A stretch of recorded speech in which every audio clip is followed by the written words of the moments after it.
नहीं है तो गहन पुनर्निरीक्षण का मतलब ही ये है कि मतदाता सूची को सुधारने की प्रक्रिया। अब इसमें आपके बीएलए सहयोग नहीं करते हैं, आप उसका बहिष्कार का ऐलान करते हो, आपकी राज्य सरकारें जहां है वो मदद कम करती है, तो कैसे मतदाता सूची का शुद्धिकरण होगा?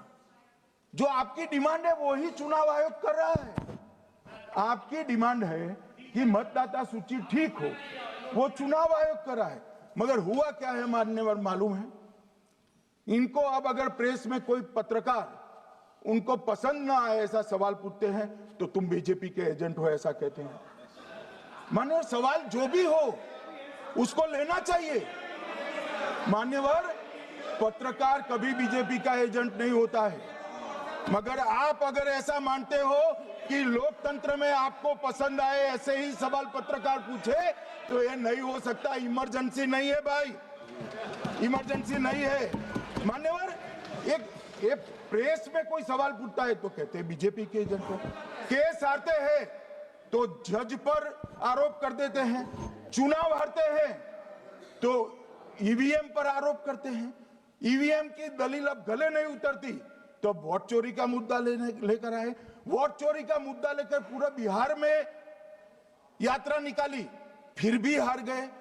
अब हारने का कारण आपका नेतृत्व है, ये हारने का कारण ईवीएम और मतदाता सूची नहीं। और अगर ये मानते हैं मान्यवर,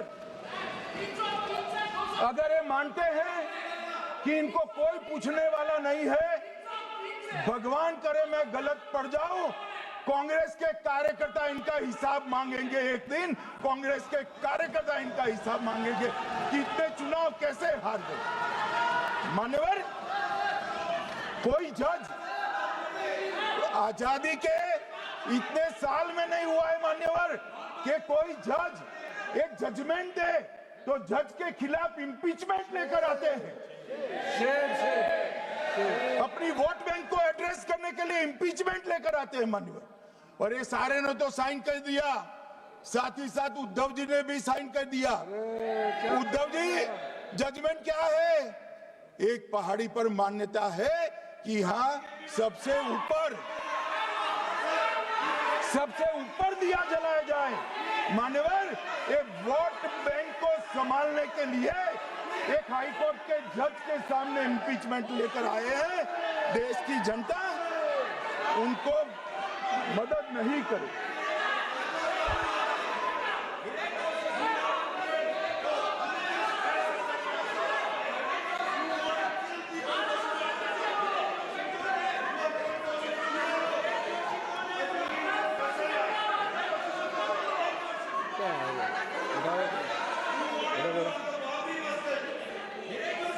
प्लीज नो। माननीय गृह मंत्री जी, गौरव जी बैठ जाइए, नया मुद्दा शुरू हो रहा है। प्लीज अरे भैया प्लीज मेरी बात सुनो ना। माननीय गृह मंत्री जी, माननीय गृह मंत्री जी, माननीय गृह मंत्री जी, नया मुद्दा शुरू हो रहा है, फिर से खड़ा होगा होना।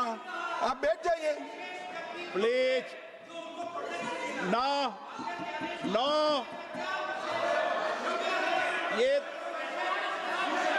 ये तरीका नो। मणिकम जी प्लीज बैठिए। नो, ये तरीका ठीक नहीं है। प्लीज बैठे। हर आपको ज्यादा समस्या है क्या हर 2 मिनट में खड़े होने की?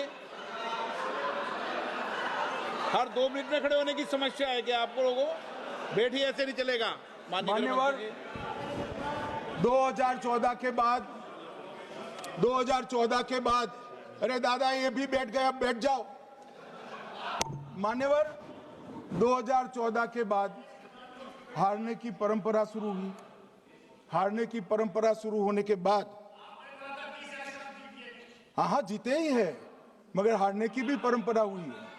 मान्यवर हारने की परंपरा शुरू करने के बाद इन्होंने सबसे पहले ईवीएम को निशाना बनाया।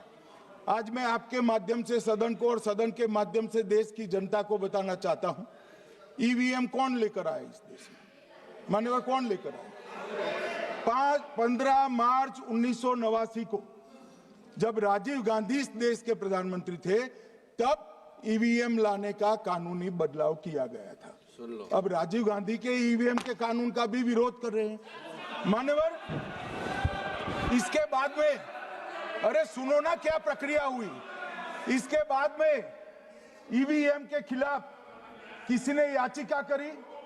इस देश की सर्वोच्च न्यायालय के 5 जजों ने बैठकर ईवीएम के कानूनी बदलाव को 2002 में उचित ठहराया। मानो राजीव गांधी को भी नहीं मानते, सर्वोच्च अदालत को भी नहीं मानते हैं। फिर 98 में मध्य प्रदेश, राजस्थान और दिल्ली, इसमें सिर्फ 16 विधानसभाओं में इसका ट्रायल लिया गया। कितना केयरफुल है ये भी बताता हूं। हुडा बैठो, ये भी कितना केयरफुली चुनाव आयोग आगे बढ़ा है। मध्य प्रदेश, राजस्थान और दिल्ली, ये राज्यों की सिर्फ 16 विधानसभा में इसका ट्रायल लिया गया। हर प्रकार से चेक कर ईवीएम का उपयोग सबसे पहली बार पूरे देश में 2004 में हुआ। 2004 का महत्व है माननीय। सबसे पहले 2004 में हुआ। पूरे लोकसभा चुनाव हमारे समय में ईवीएम का उपयोग हुआ। लाए राजीव गांधी, वहां से लेकर 2004 तक। और 2004 के चुनाव में कौन जीता भाई? वो जीत गए। उस वक्त ईवीएम की चर्चा बंद। 2009 का चुनाव हुआ, पूरा ईवीएम से हुआ, ये जीत गए।